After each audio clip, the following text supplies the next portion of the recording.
Assalamualaikum warahmatullahi wabarakatuh. Saya Alis Puji Rahayu, perwakilan dari kelompok 12 akan memaparkan mengenai analisis SWOT dan perencanaan jangka pendek, menengah, dan jangka panjang di SDN 2 Badain, Kecamatan Narmada, Kabupaten Lombok Barat.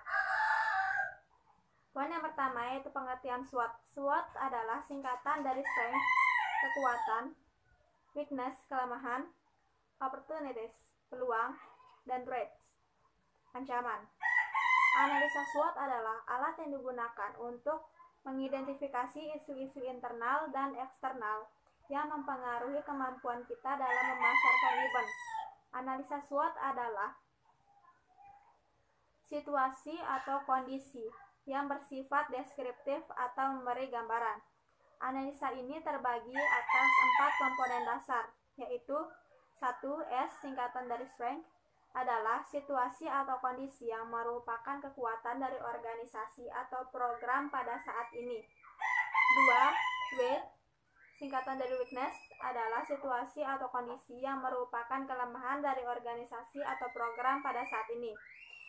3. O singkatan dari opportunity adalah situasi atau kondisi yang merupakan peluang di luar organisasi dan memberikan peluang berkembang bagi organisasi di masa depan. 4. T singkatan dari threat adalah situasi yang merupakan ancaman bagi organisasi yang datang dari luar organisasi dan dapat mengancam eksistensi organisasi di masa depan.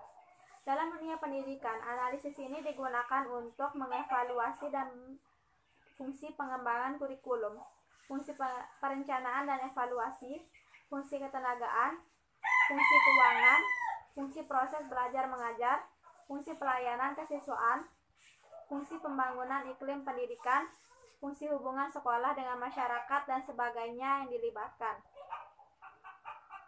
Analisis SWOT dilakukan dengan maksud untuk mengenali tingkat kesiapan fungsi keseluruhan fungsi sekolah yang diperlukan untuk mencapai sasaran yang telah ditetapkan.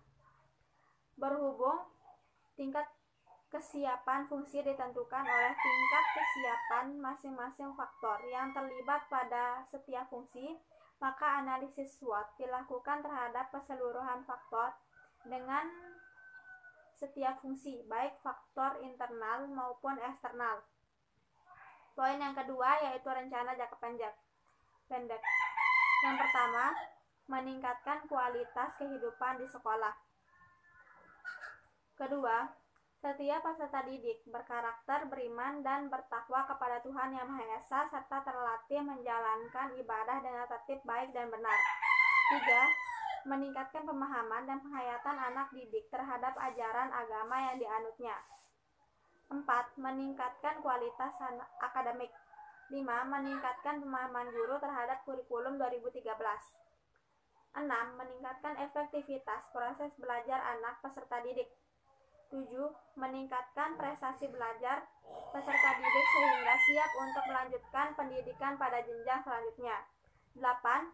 Bidang olahraga dan seni meningkatkan prestasi budaya dan keterampilan dalam setiap perlombaan, baik di tingkat kota, provinsi, nasional, bahkan internasional. 9.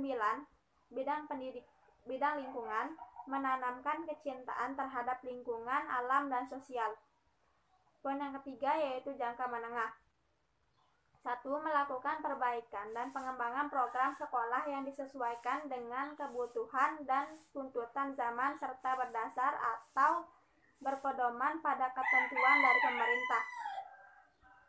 2. Meningkatkan kompetensi dan profesionalitas tenaga pendidik dan kependidikan sekolah serta memberdayakannya secara maksimal.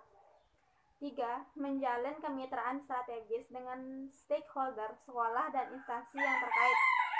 Poin yang keempat yaitu jangka panjang. Yang pertama, mampu mencetak peserta didik yang mandiri, bermutu, berprestasi, bertanggung jawab, disiplin, berkarakter, unggul dalam intek. Yang kedua, terwujud penyelenggaraan dan pengelolaan pendidikan yang profesional. Poin yang kelima yaitu kelebihan. Jumlah siswa yang cukup memadai, eksistensi sekolah, komite sekolah yang proaktif dalam menggagas perubahan inovasi pendidikan, serta mengoptimalkan sumber daya sekolah. Kepemimpinan sekolah yang demokratis, partisipatif, transparan, dan senantiasa responsif terhadap inovasi. Kreativitas peserta didik yang relatif lebih baik dibandingkan dengan peserta didik di sekolah lain. Kerjasama yang harmonis dengan baik antara sekolah, komite sekolah, dan orang tua. Aktivitas PKG yang berjalan semakin baik. Mekanisme pengawasan, kinerja guru, dan intensitas supervisi akademik yang semakin baik. Poin yang keenam yaitu kelemahan. Program atau rencana strategi sekolah yang dirumuskan oleh pihak sekolah dan komite sekolah terkendala oleh sarana dan prasarana dan dana yang kurang memadai. Tenaga pendidikan belum semuanya berkualitas pendidikan sarjana atau S1. 3. Sarana dan prasarana yang kurang memadai, diantaranya ruang kelas yang masih kurang, tidak sesuai dengan jumlah murid yang ada. Kemudian ruang laboratorium dan sarana komputer yang kurang memadai sehingga pembelajaran ekstrakurikuler komputer mengalami hambatan. Yang ketiga, ruang kantin yang tidak ada sehingga kantin cenderung berjalan kurang maksimal. Yang keempat, tidak memiliki sarana dan fasilitas olahraga yang memadai. Yang kelima, presentase tingkat pendidikan dan status sosial ekonomi orang tua peserta didik yang masih rendah bila dibandingkan dengan sekolah lain. Sekian dari saya. Wassalamualaikum warahmatullahi wabarakatuh.